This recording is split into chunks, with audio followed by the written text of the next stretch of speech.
Hello everyone, this is Monk John from Thailand. I'm a Theravada Buddhist monk and I'm back to the My Story program. Last week I spent days in Nairobi, Kenya in order to facilitate different meditation sessions. If you follow my page and also some of the social media channels, you will see that these days people are very much interested in how meditation can help them find peace. Nairobi is not different than any other big cities in the world. Maybe if you heard about Africa, you probably imagine something like wildlife or like jungles or like all those animals like Lion Kings and the word first, Hakuna Matata, right? But in fact, these days, Nairobi is one of the biggest cities in the world. And even on the road, I had to spend 2 or 3 hours just sitting in the car the whole time. That's because there are a lot of people. And of course, with a lot of people, a lot of traffic, a lot of activities, some stress building up, and the mind of people cannot find peace. One question that I got from those sessions: how do we use meditation and what are really benefits of meditation? The benefits of meditations are enormous, but there are also questions about how we can also find scientific proof and also evidence in how meditation is going to improve our physical health and our mental health. And somehow these come to the topic that I'm going to talk about today. This is about neuroscience and also enlightenment. Many people ask me, can also we use neuroscience knowledge in order to prove or help understand the concept of enlightenment? And today I'm bringing these two topics together. I'm going to share with you what I know. But first of all, I'm not a neuroscientist, so do not expect me to explain and also to give you some sophisticated knowledge about your brain. Okay, I'm not that good in neuroscientist. But I gained some knowledge about studying. I read a lot of researches and also the websites and also different references, data, and I have some explanation. What is limitation that we have so far in neuroscience, and also can we really use it to explain enlightenment? Or what is it that we call enlightenment? What is the meaning of enlightenment, and how can we know we are getting closer to enlightenment? Maybe that part, this is the part that I'm used to and also specialize with better than the neuroscience. So if you arrive already, let me know what you think about the topic. If you have any questions, or if you like to suggest anything that I like to, or I will cover today from the introduction that I just made, you can also share with me in the comments box. If you can hear my voice properly and this is very good and very well audible, please also let me know. You can type +1 and then that will allow me to know that the audio and the video is also good. Okay, share with me about your names and also where you come from. I think I see familiar faces from different parts of the world already. And we got always Bruno from Benin and also Sean, I think he's from Cambodia. See, I still remember some of the names. Okay, we are going to wait a little bit for people to arrive. And today the topic will be the hidden truth about neuroscience and enlightenment. How these two things can coexist, or can neuroscience be used to explain enlightenment, or how do we know that we are getting closer to enlightenment? So stay tuned, we're going to start in a few minutes. Okay, if you have any questions, do not hesitate writing your questions in the box, and also if you have any like suggestions about what we're going to cover, maybe in these sessions or maybe the next time, you can also let me know as well. Okay, so the first thing that I like to mention is about the word neuroscience. Neuroscience is in fact the science of studying our nervous system. So everything about the brain, the nervous systems, and also how they control the body, and what do we need to do in order to make those things healthy. People seem to be interested in using meditation explained because somehow our brain works in two modes, sympathetic mode and parasympathetic, right? If you work a lot with your days, with your activities, your assignments, then that is when your brain is going to increase activities and started to shift to the sympathetic zone. But if this is happening too much, you're going to feel very, very tired. You're going to feel like, oh, I didn't want to do anything anymore. All I just want to do is just to close my computer, switch it off, close my eyes, and think of nothing for a moment. And I think this is happening to everyone, right? Whenever we actually load ourselves with too much information, at some point we might need to release and to let them go from the mind.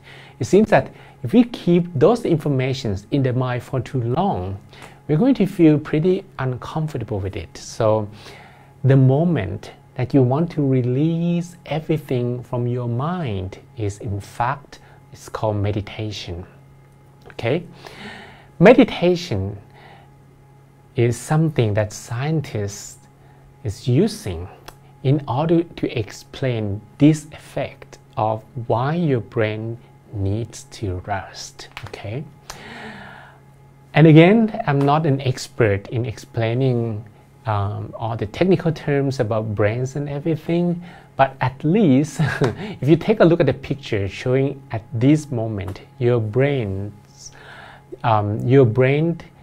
is divided into 4 areas. Okay, and the first one is called frontal lobe, and this is pretty much everything about thinking, about cognition, about problem solving, short-term memory.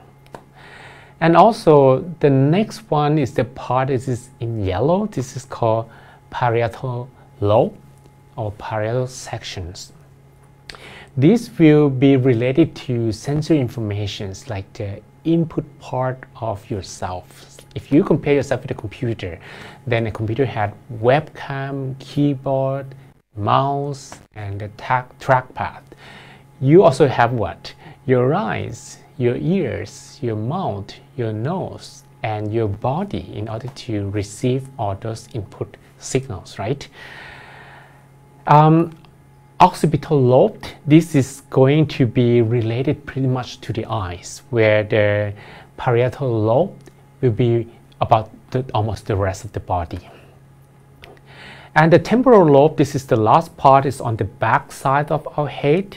This is going to be about the sense of smell, taste, and sound, and also be the memory storage as well.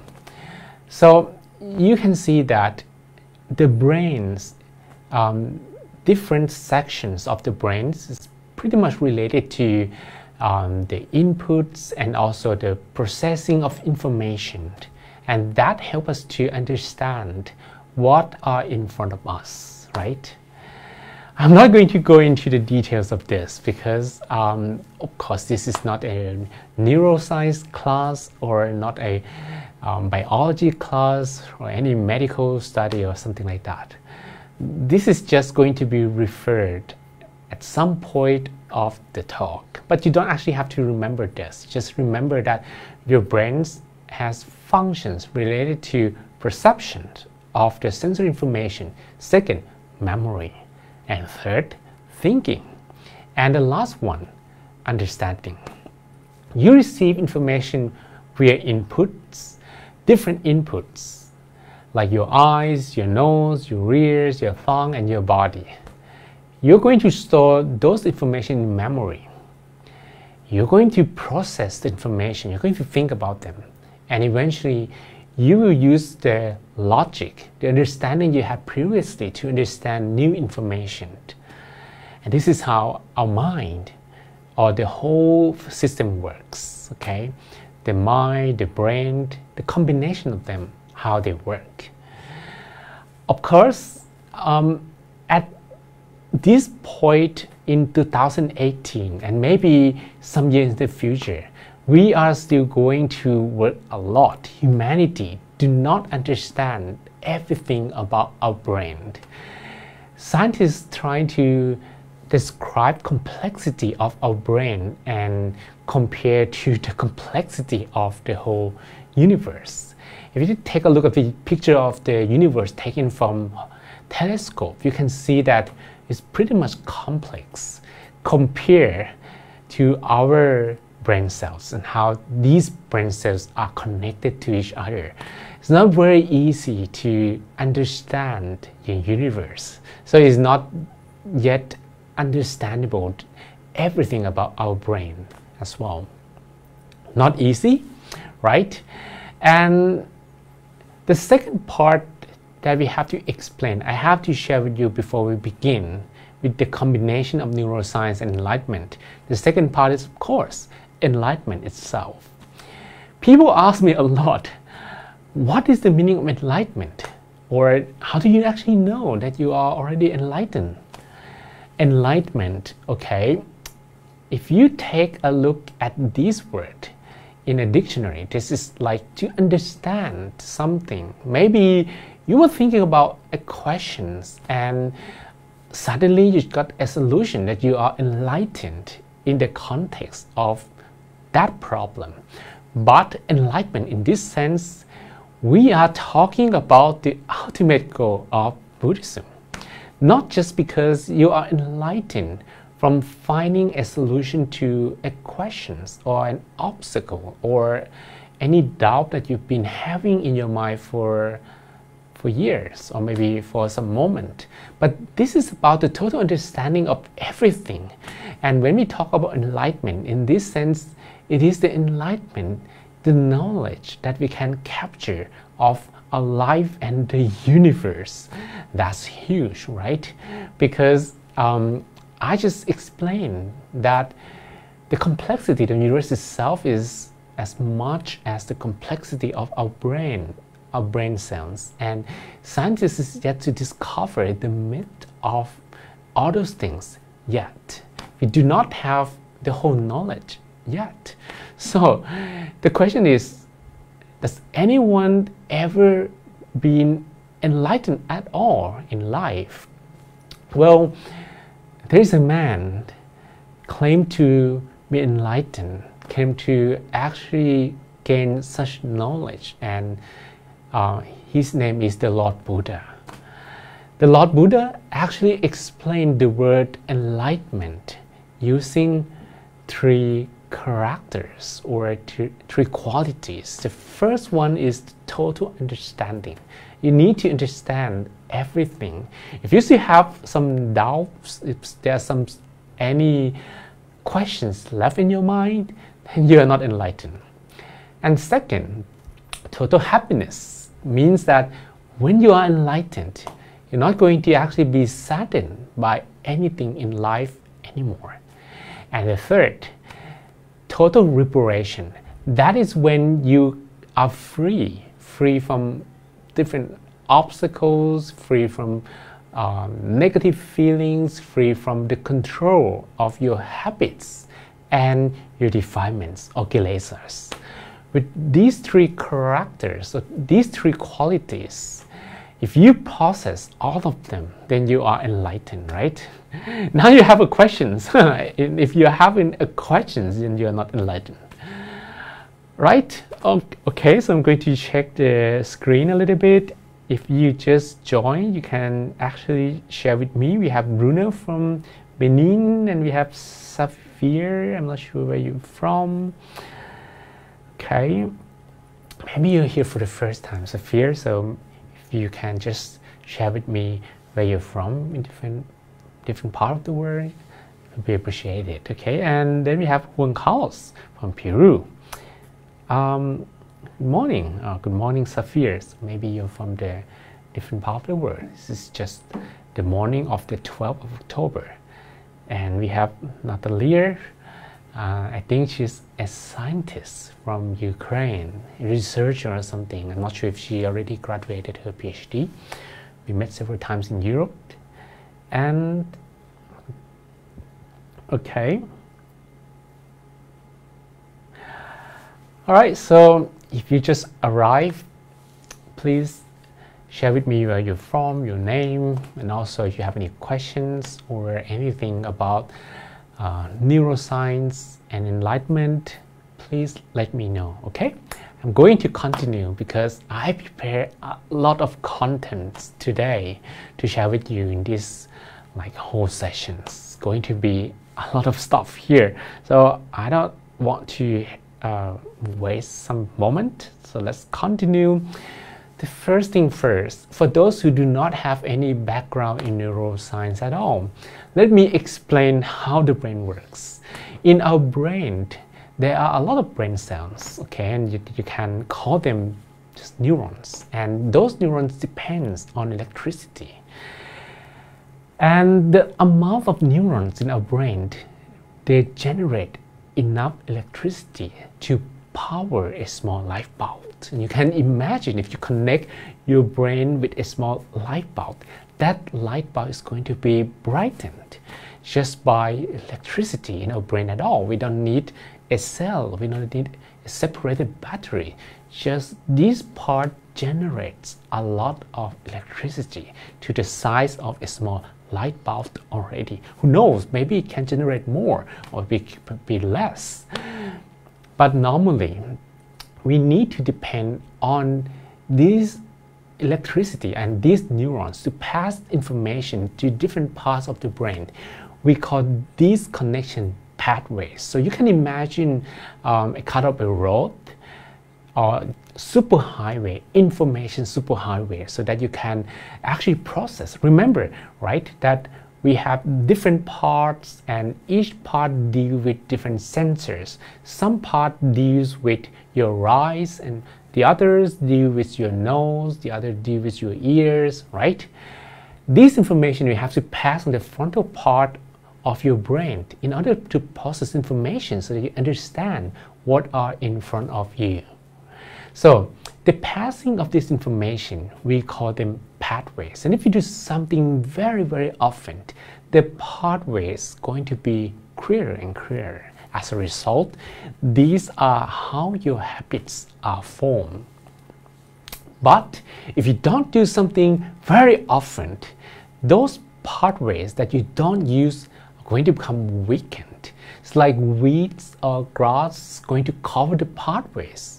As a result, sometimes we thought that we were doing something and we thought that maybe we could have them as our habits already, something that we will do as our daily routines. But that do not happen because it seems that if we stopped doing something that we are used to, that has been our routine, maybe not a permanent routine, eventually all those pathways are going to be weakened and we're going to lose those behaviors instantly. And if you know about it this way, because this fundamental knowledge is very important for the topic that I'm going to share with you,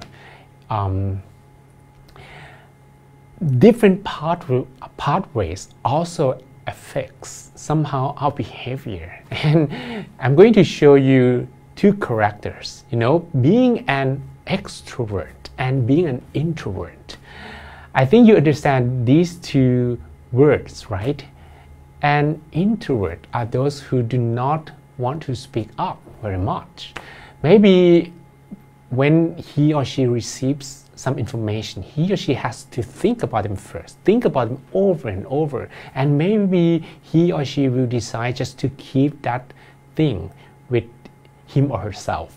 While extrovert, the characteristic of an extrovert is they're different because they probably will say something immediately. They could be a bit loud, they could be a bit lively, they could be a little bit energetic, or they could respond to something in front of them, something around them in a much more sensitive way. So these are differences being an introvert and extrovert.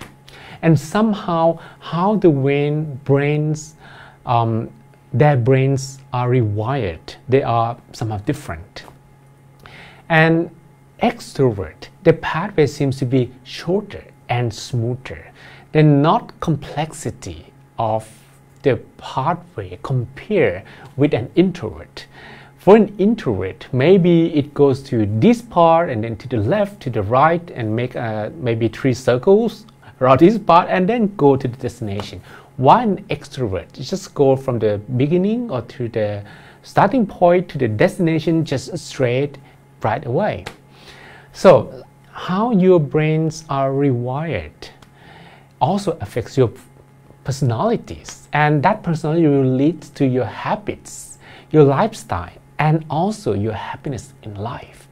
What if someone have such complexity of, like it goes in a loop and it doesn't go anywhere? Maybe that is when you do not have a clear thought or clear conclusion of what you're dealing with, right?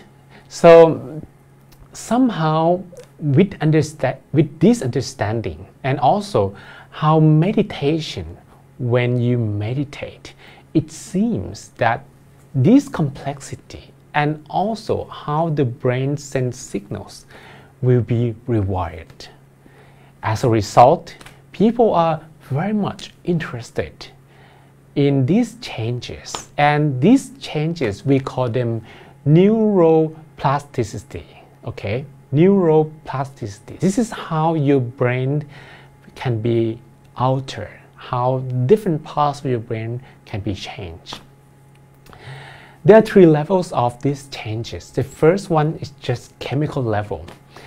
When you actually meditate, for example, or maybe you just feel relaxed, that is when there are some more chemical fluids in your brains, like dopamine or something like that, that will help you to be more happy. And some hormones will be less, like a stress hormone, cortisol, that is going to make your heart beating faster, will be less from the body, because the brain doesn't produce such things as much as when you were stressed. Okay, this is what happens when we started to feel more relaxed. And this is what usually scientists understand. We call them relaxation responses. This is an experiment conducted by Dr. Herbert Benson from Harvard Medical School many years ago. When you feel more relaxed, first your body started to have your heart beating slower. That is because a part of the brain asks to produce the stress hormone cortisol less. But if this happens again and again and again, it's not just the chemical level anymore. It's going to be structural level. And this structural level is getting to be kind of closer to the permanent change of your behavior, your habits, and that will again influence your lifestyle and your happiness, right? It means that if you meditate, maybe just half an hour or maybe less, and this is your first time or your first week meditation, that is enough to produce some changes in the brain, but only to the chemical level. But if you want the changes to be sustained to the structural level, you have to do it longer, like weeks or months or years. Okay? There are researches that has been conducted since 1980s about how mindfulness meditation will affect our health. And you can see that the number of graphs has been increasing over 30 years, almost 40 years now, right? The amount of published researches has been like more than 500 or up to 700% at the moment, more than it was like almost 40 years ago. It means that somehow meditation can be a tool to help us understand better how our brain can be upgraded, how our brain can be empowered, how the performance of the brain could be greatly improved, right? I'm going too quick. Is it fine with the pace? You can also let me know. I'm going to check the comment at the moment. All right, so we have some few more people. And again, if you have any questions, don't hesitate, all right? I hope that I'm not getting too technical today, but I'm doing at the moment a lot of terms, a lot of scientific keywords and all those things, but well, I'm trying to explain with some analogies, so it's not going to be too difficult, okay? There are different levels of how meditation will help you. First is the stress reduction level. Of course, everyone could feel stress, everyone could feel tension on their day because they have to work a lot, they have to deal with traffic like last week, even though I'm a monk, but getting stuck in traffic for like few hours a day in Nairobi, that is something that will make you feel a little bit stressed. If you ask me, monk, do you feel stressed? When I was in Nairobi, yes, I do. Why? Because the session is going to start in 5 minutes and we are still like 20 kilometers away. That is still too much, right? And if the traffic or if the situation is like that, everyone feels stressed, for sure.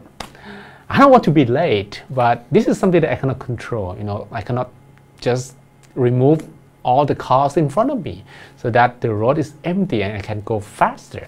Or even the cars are gone. We cannot drive faster than the speed limit of the road anyway. So something that we cannot control, but somehow we can accept that. That leads to stress. But when you meditate, remember the relaxation responses that I mentioned. It seems that when you feel relaxed, and somehow this is what meditation does to your mind, when you feel relaxed, your heart beating slower, your metabolism is softer or slower, and eventually you feel more relaxed. Stress hormone is reduced. That is when you do not have so much stress, okay? That is called stress reduction level, but this can only be the chemical change in your brain. It's not going to be permanent yet. But if you want it to be permanent, you have to meditate longer. Well, you don't actually need to change the way you meditate, you know, the same way you meditate. But that will allow you to do it longer, more frequently, like every day for a few weeks, few months. I would say that if you can do your meditation for at least 30 minutes a day for a few months or for a few weeks, your change is going to be more permanent. And this is what we call empowerment, because you're going to be empowered. You're going to have better memory, better focus, and everything. This is the empowerment level. But if you want the change to be more sustainable into becoming a functional change of neuroplasticity, okay, that is going to be the habitual change. So you have to meditate until your mind becomes much more stronger. And when your mind is stronger, somehow you are going to be able to control your mind. There is one sentence, it's one quote. It says that our mind is a beautiful and obedient servant, but very dangerous masters. So do not let your mind control you, because what really controls the mind is your habits. Somehow, of course, the mind is like software of a computer. It controls your behaviors, what you think, what you speak, and what you do. But somehow there is one more thing that controls your mind, and this thing is what we call our habits. If you want to fight with something controlling your mind has to be much more stronger. So this change will become the habitual change. You have to do more, you have to meditate more, no pain, no gain, until you are strong enough, your mind is strong enough to fight with your own habits. And above this line, I would say that if you meditate like 45 minutes or 1 hour a day for a few weeks or few months, then your mind will be upgraded to this level of the benefits of meditation that you will achieve. But if you want to do it more, this is the level of what we monks have to do. We have to attain the spiritual change, spiritual attainment. This is how we understand about ourselves, how we attain to the level closer to enlightenment. So enlightenment usually begins in this spiritual level. You have to meditate kind of longer. This is the word enlightenment that I explained earlier. It's not just because you're enlightened from a questions you've been having or you've been dealing for weeks or for months, but this enlightenment is the total understanding of yourself, and when you can understand yourself, you can understand the whole universe. There is one saying in Buddhism. It says that if you don't understand yourself, how you can understand the whole universe, right? That's going to be too much, because you still do not understand the tiniest thing in the universe. How can you understand the biggest thing out there? Okay, so somehow the stress reduction level is something that usually people understand. When you meditate, you reduce your stress. But what about the empowerment level? We are going to have better memory.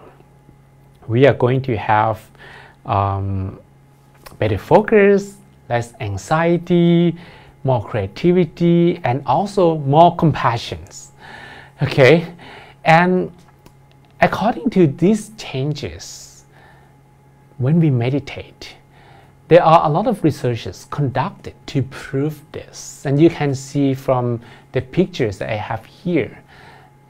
If you can click, there is one word called ref. This is reference to different citations that I have for these experiments. For example, better memory. There's a part of ourselves that's called gray matter. Of course, this is like the texture. This is called gray matter. It's different parts of the brain. But the gray matter in hippocampus, this is really much related to our memory, both long-term and short-term memory. So we can actually learn better, we can have better memory, and if you have better memory, you're more confident, you know. Otherwise, I don't remember that person's name, so probably I don't want to talk to him today. Or I do not remember these questions, so I'm not very confident in doing these exams. If you don't have a kind of good memory, then you don't actually have much confidence in yourself, right? So this is how meditation helps you to be also more confident by having more memory and better focus. Somehow these gray matters can shrink, and also the speed of regenerating gray matters in kids is higher than in adults. So if you feel like, hey, I do not have kind of better focus as I used to be when I was young, it's like you're going more, and sometimes for adults it takes longer time for them to kind of change or to focus on something new.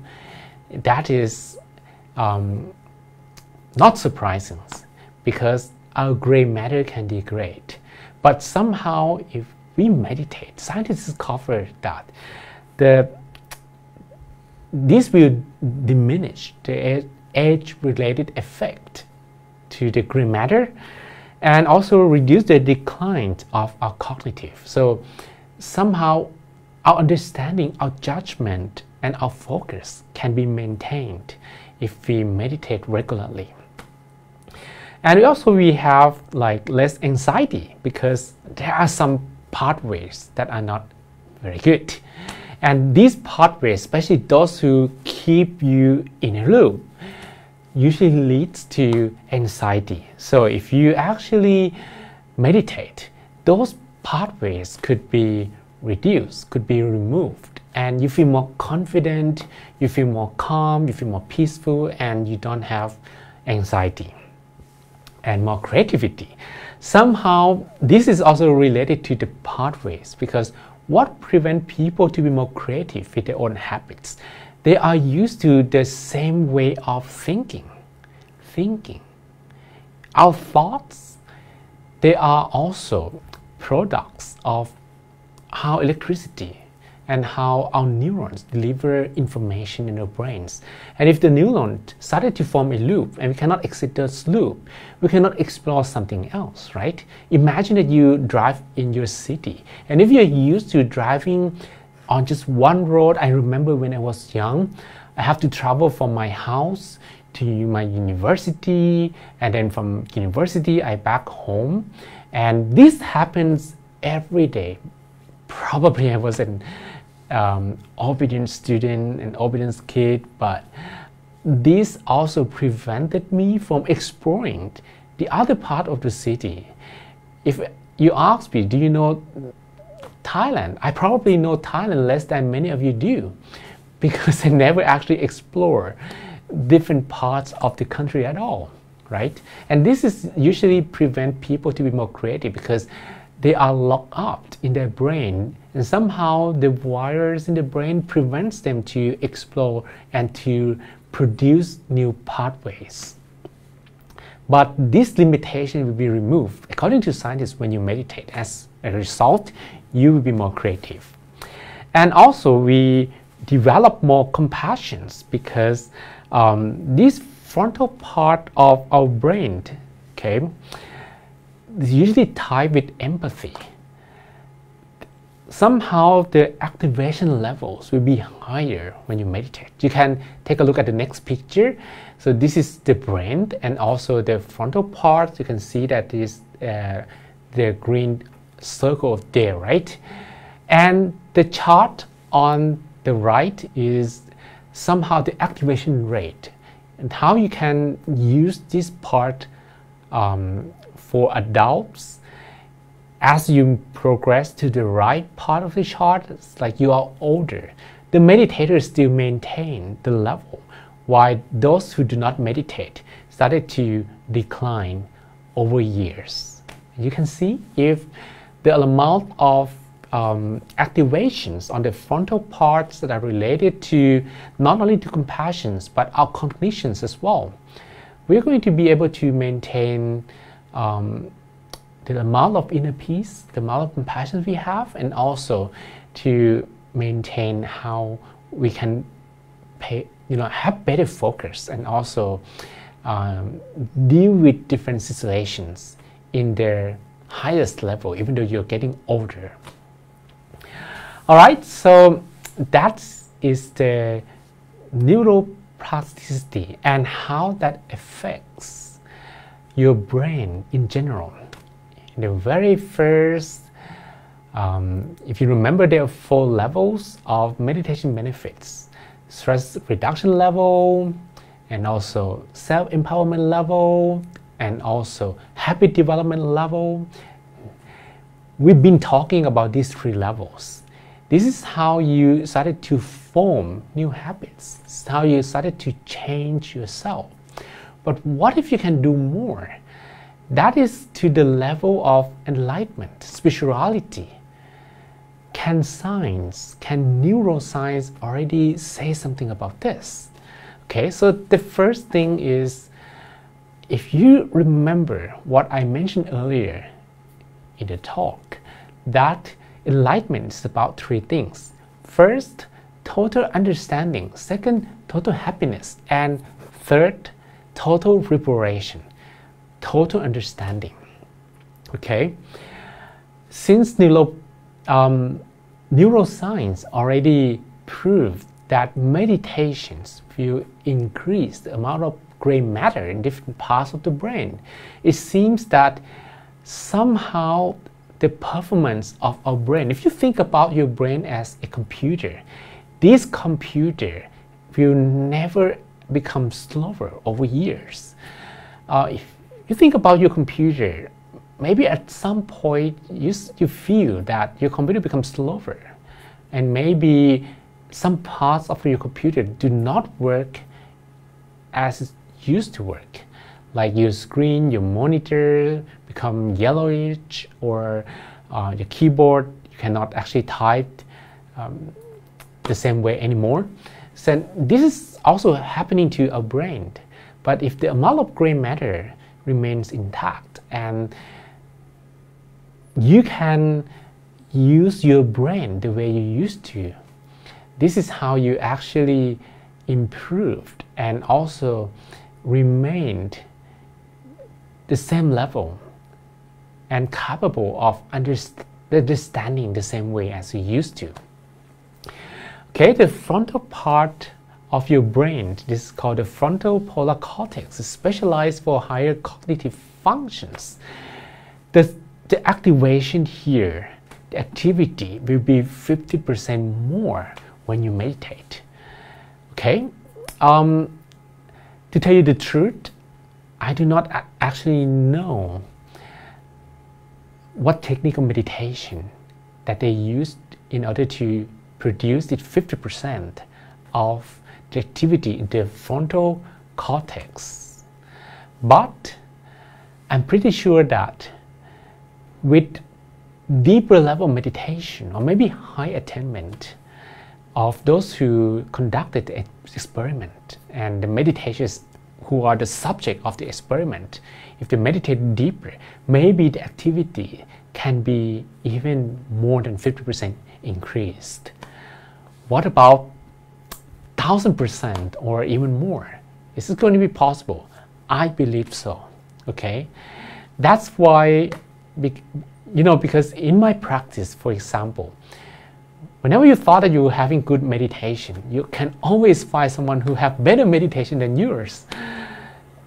And that's amazing. Even though sometimes I thought that, okay, I meditated 2 hours straight and I couldn't believe myself that I could do it that far.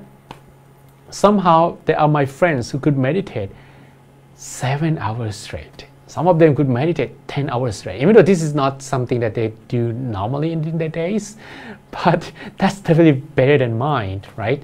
So I'm pretty sure that if we have deeper meditation, this frontal part of the brain, the activities will be even higher, and that leads to better understanding. It's like somehow your computer started to be overclocked and it produces higher speed. If you remember the keynotes of announcement of the new iPhone a few weeks ago, they try to advertise, Apple's try to advertise that the new iPhone, the CPU is like 2 times or higher speed in the processing powers of their, I don't know what CPU they're using at the moment, maybe A12 or A11, but that's color faster than it used to be, like 2 times faster in speed.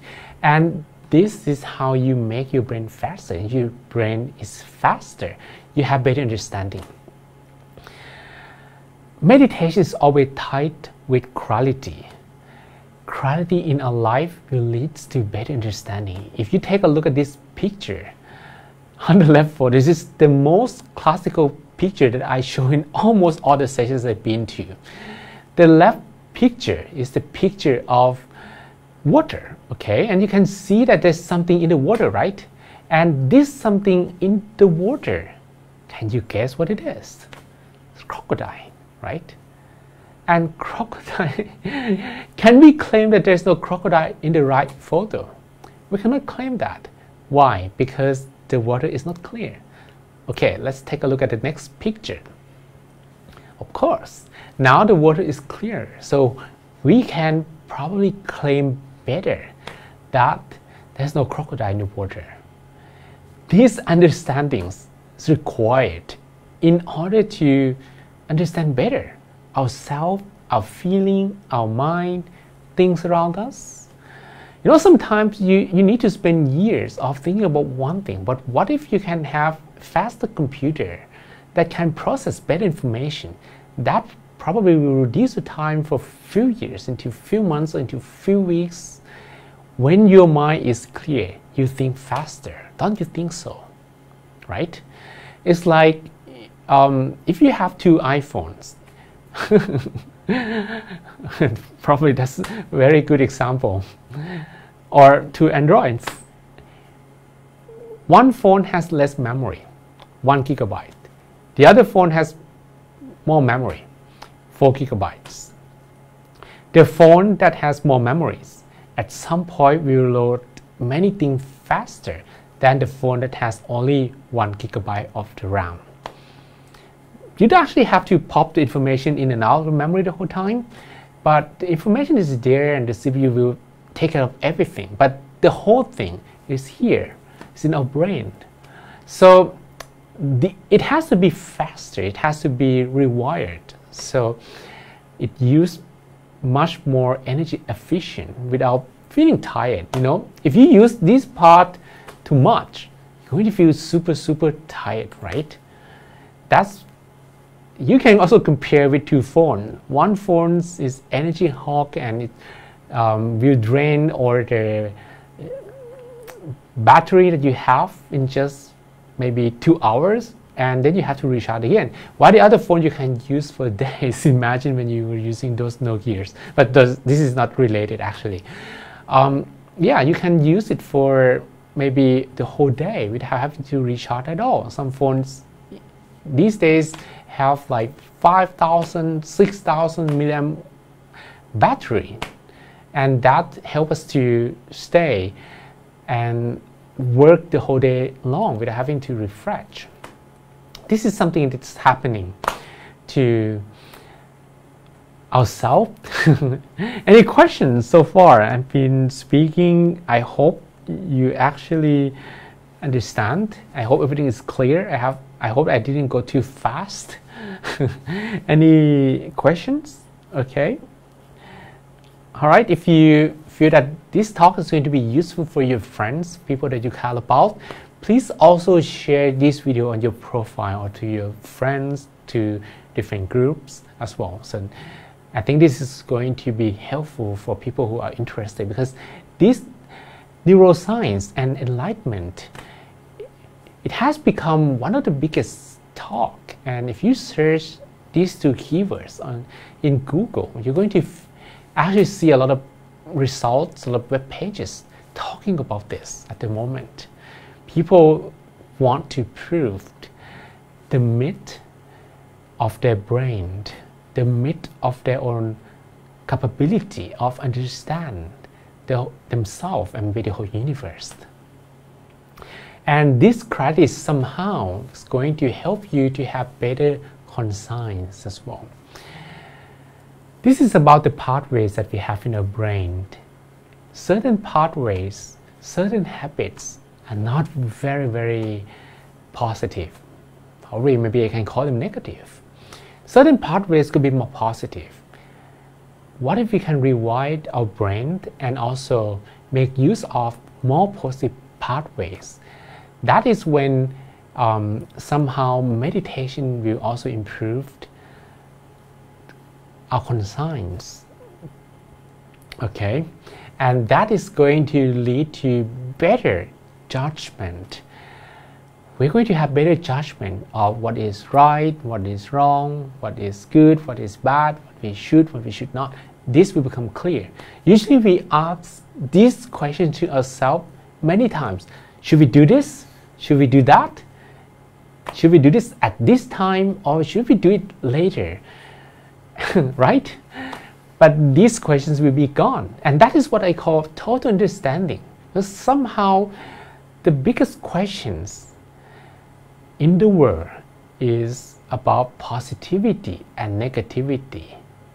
Whether you do this, whether you do this with someone, whether you do it now or later, this is the biggest questions that you've been asking yourself more than 1,000 times a day, right?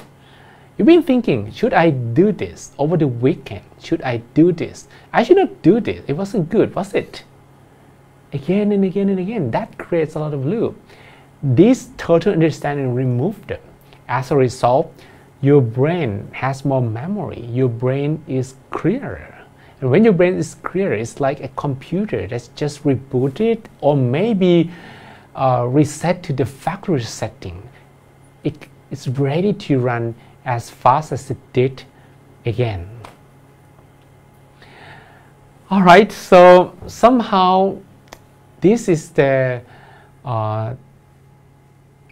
mysterious part of how we can upgrade our own brain. But usually I compare this with hardware and software. Somehow it seems that your brain is the hardware and the software that runs over it is not very useful. Okay, imagine you get the latest computer, but then you need to install Windows 95. Windows 95 is like the first Windows that I think we done 3.1, actually 3.1, the first one that I ever used. Windows 3.1 probably cannot be installed with your computer at the moment, but what if you can? You will not be able to make use of the latest hardware, even though you have Core i9, just kind of little state-of-the-art CPU.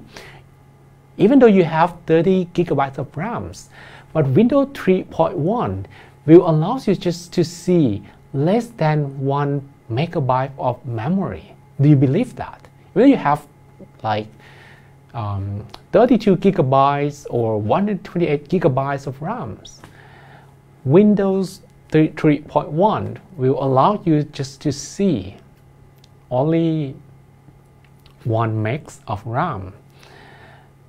That's DOS, right? DOS. Well, Windows 3.1 will see a little bit more, but not a lot, okay? So, it seems that that's kind of old knowledge that I almost forgot. It just come to my mind a moment. It seems that the sequence of our DNA, like I think 90% of it, scientists discovered that they are just junk. Or maybe we are yet to decode those encrypted part of the DNA, right? So what if the DNA sequences are like the software that controls your brains and they are not properly decoded? It's like you are in Thailand and you want to speak to Thai people, but you don't speak Thai, and most of the Thai people don't speak English, and you want to communicate. You can communicate with some people very well. Probably you ask them to be your translators, but you are not going to be able to communicate to everyone. And that is how we need to also unlock those encrypted DNA sequences somehow. Okay.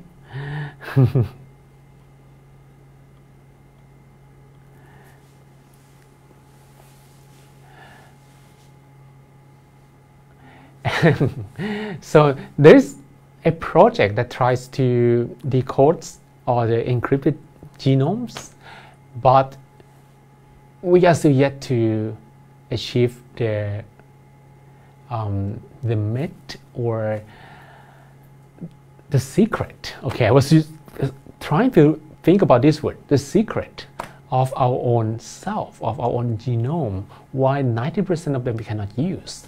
What if one day you can use 100%? What if mindfulness and meditation? Again, This is not very hard to actually prove with neuroscience at the moment, because there is one saying that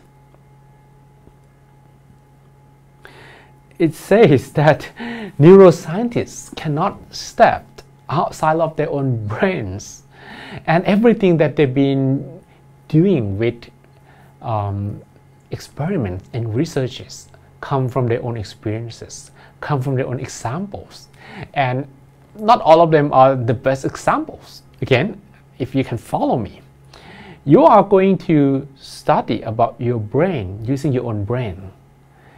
You are going to study about the brains using something that you don't understand completely.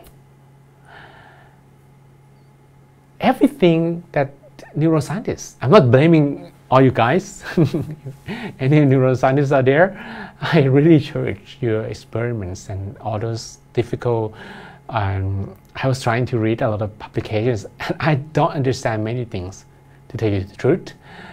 But somehow, in order to study a problem, then you need to get yourself from that problem. That's why Albert Einstein said, you can't solve a problem with the mind that created it, right? So you can't understand your brain with your own mind because you are still using your experiences, your examples, and all those things that are still limited somehow. As a result, we are yet to be able to unlock all the secrets or somehow the method of understanding. My master actually said to me that we are able to understand our own mind and maybe everything about our body, but not with the traditional method that people are using. What if we can actually increase the ability to process all the informations? And I would like to show you one more picture. Actually, this picture is related to what they call DMN, or default mode network. DMN is the traditional network that all the neurons form in order to process your data, and you've been using this DMN a lot. As a result, this DMN is also involved in the processing of everything in your mind. Usually your mind thinks about the past and the future. So what if we actually spend 45% of our time thinking about the past and 45% of our time thinking about the future? That leaves only 10% we can focus at the present, right? So these DMNs somehow are not used properly in order to grasp and process all the data required. But scientists discovered that by meditating regularly, we can shut down this DMN and recreate a new DMN in order to process better. If you are able to remove all those worries in the mind, you become happier. There's one saying that a wandering mind is an unhappy mind. Well, scientists discovered that there is a hormone called dopamine, and this dopamine is going to produce more when you meditate, and that dopamine is going to make you happier somehow. But if you explain using the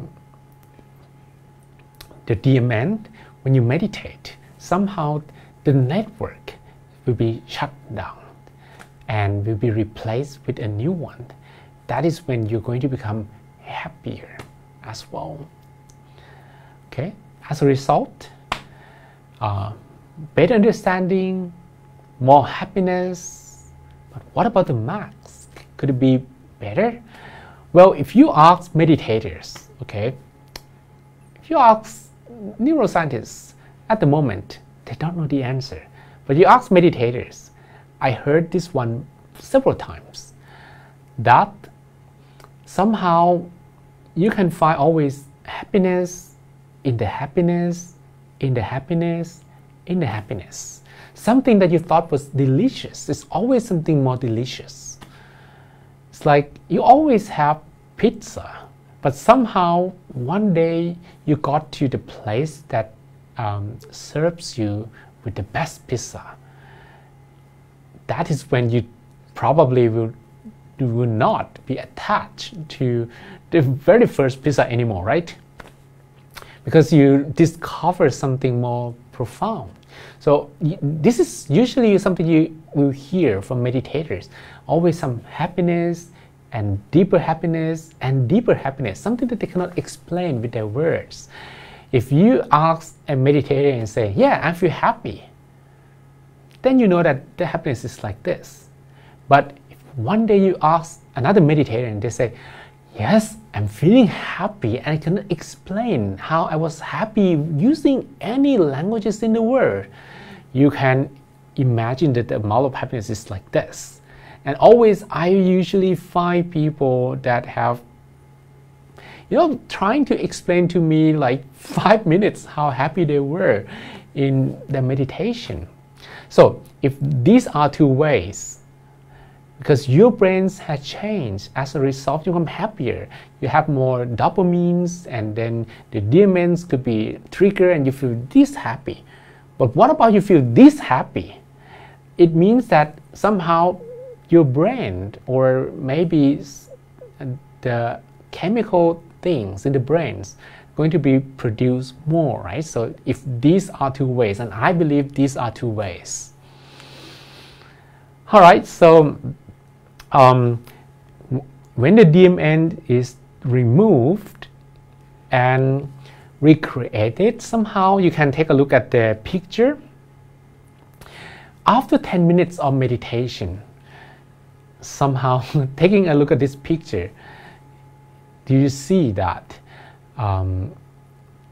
we are able to reduce and shut down those DMNs in different parts of the brains? And that leads to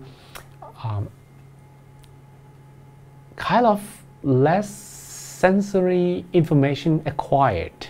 And usually, if you try to explain using the progress of meditation practice, this is like when you are reaching higher level that we call piti, sukha, and ekaggata.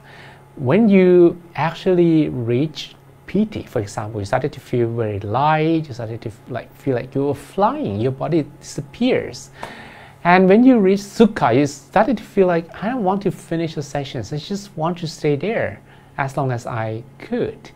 And ekaggata, that is when all the sensory information that you have from surroundings stops. And this is usually when people share with me that they didn't hear my voice, they didn't hear surroundings. They thought they were in another space. They thought that they were out of the world and become one. You can imagine, what if the above picture of the brains actually can be condensed as a dot? That will be tremendous amount of information over there, right? Sorry, energy, tremendous amount of energy in your brain. And probably that is going to somehow improved the overall functions, because the energy is very much concentrated and not spent with useless wandering thoughts. Okay, so from total understanding, this is what we call the right view. And if we take a look at this picture, better clarity, better understanding. It's like you wear glasses and now your glasses are clear. Okay, so I have this picture for you, this little cute girl meditating. All right, so let me find a picture.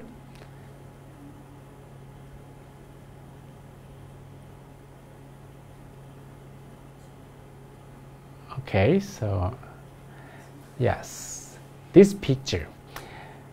When your mind is clear, you're going to have better clarity in the mind. That is the technical term, they call it right view, but you can explain using understanding. You understand better. That will lead you to better thinking. And better thinking will lead to better speech. Because you think properly, you know what you will speak about. You know whether you speak at this time or maybe later, whether you use this word or the others. Better speech will lead to better actions, and better actions will lead to better lifestyle. Better lifestyle will lead to eventually better happiness. That is why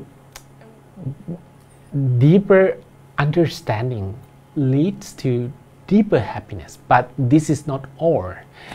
This is the limitation of what neuroscience got stuck over here at the moment. That's because the subjects of experiments are not probably the best meditators just yet, or maybe they didn't actually have a chance to do it with the Buddha's brain, which is not possible, or maybe the subjects who are meditators, they do not have kind of deeper level of meditation, because this can go to the second round, to the third round, and to the fourth round. Okay, it means that better happiness, this will lead to the next level of clarity, but this requires more effort, more mindfulness, and more meditation to clean the mind even more. Okay, with more effort, more mindfulness, and more meditation, this will lead to the second round of clarity. Okay, so this is the next picture already. Let's take a look of the full loop. This whole loop we call the picture, the Noble Eightfold Path. It means that you are going to travel with this endless improvement of clarity. You thought it was clean. You thought your mind was spotless. But somehow you discovered this this little tiny spot that you didn't see on the first place. And you remove them, they become cleaner. It's like you are able to shrink yourself to the size of an ant-man, and you see a more refined thought. And you know that it's not that clean as you thought it was clean. And somehow the ability to shrink and to expand with your mind is also comes with more meditation practice. You're going to be able to see more details and the whole big picture at the same time. We call them special eyes or vipassana. Right? Vipassana means that you are able to see, you are able to experience in the deeper details and also understand with your own inner eyes. Okay, and this will go to an endless loop of enlightenment. It's going to go deeper, deeper, deeper, deeper, deeper until no more questions, until ultimate happiness, and eventually that leads to liberation. Okay, so total liberation, it means that our mind is not affected by sustained greed, anger, and delusions. That's perhaps I try to find some publications, some researches that probably can explain this, but I do not find very, very concrete examples. This is one experiment conducted by asking people to watch like live videos of people who either are happy or maybe sad from different things in their life. It's like they watch different movies with different genre. But somehow those who practice meditation, they have less, how would I call it, like sensitive responses to all the movies. It's like they watch 10 movies, and after all the 10 movies finish, those who do not practice meditation, or maybe they didn't actually practice meditation before they watch, their mind is like starting to go up and down very quickly, because each movie has different genres, different style, different emotional feelings attached to it. But those who practice meditation, their mind stays pretty much like this. And this experiment is probably one that I found on the internet that shows the proof of how the mind could be free from emotional attachments or emotional impacts of surroundings, of the words, and that is called liberation. It's like, but the best liberation, the total liberation, is when you are able to control your mind, especially you are not loose to negative voices in your head, and always let the positive voice win, right? There's always little voices in your head, and these voices, when you try to do something good, change yourself or improve your life and bring yourself more happiness, negative voice say, don't do it, you're too tired, this is going to take a lot of your time, and maybe this is not going to be successful, you're not going to be able to do it. Either this is true, or maybe we actually have fake voice as well. Say, let's do it, this is best. But actually this is not. We call it ignorance. If you are able to beat all the voices, and that's total liberation, that is enlightenment we're talking about, okay? And again, the spirituality part of meditation benefits is yet to be proved by neuroscientists. If you're a neuroscientist, this is a big part that you can explore, but maybe you need to improve your meditation first. If you are able to understand that there are like happiness within happiness, within happiness, within happiness, within happiness, you just put all those machines on your brain and let it scan everything. I'm pretty sure the results are going to be amazing. And that is when you probably will win the Nobel Prize for discovering the secret of your brain, right? Alright, so this is what I'd like to share with you today. Thanks very much for watching. Any questions so far? Okay, we have, yeah, pretty much people that I've seen you before. Alright, so if there is any questions you can ask. And again, we are going to do this. And I'm going to also keep you updated about my next journeys as well. I'm going to go to Slovakia and also to Austria at the end of this month for more meditation sessions. I got invited, so that is where I will go. So I hope you will consider using these benefit meditations that I share with you to meditate regularly.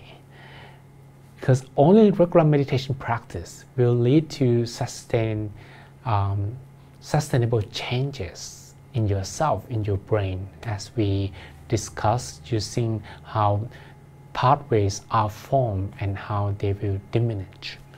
If you don't actually meditate regularly, there are weeds in your brain, and those weeds will cover pathways that you were trying to form.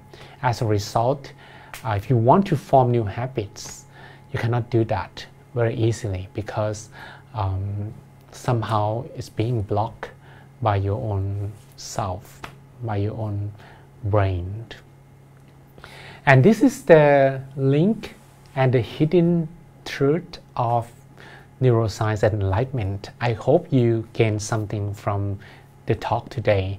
And if you think that this video is useful, could be beneficial for your friends, for your families, please share this video with them, okay?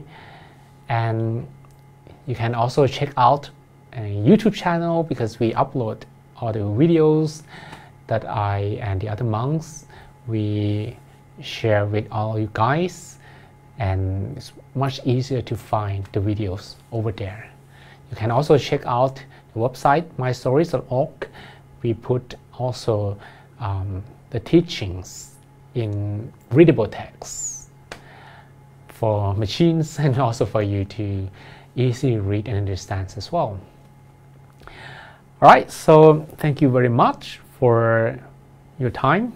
Okay, we have questions. What is better? When is better to meditate, in the morning, afternoon, and evening? Well, I would suggest that, well, theoretically, you can meditate the best in the early morning because your mind is still fresh and you're not kind of bombarded with all the informations at different times of the day. Some people, they like to meditate in the evenings as well, but my suggestion is find the time that you can do as your habits. If you meditate just once in the morning and you have the best meditation in the world, that will not lead to sustainable changes.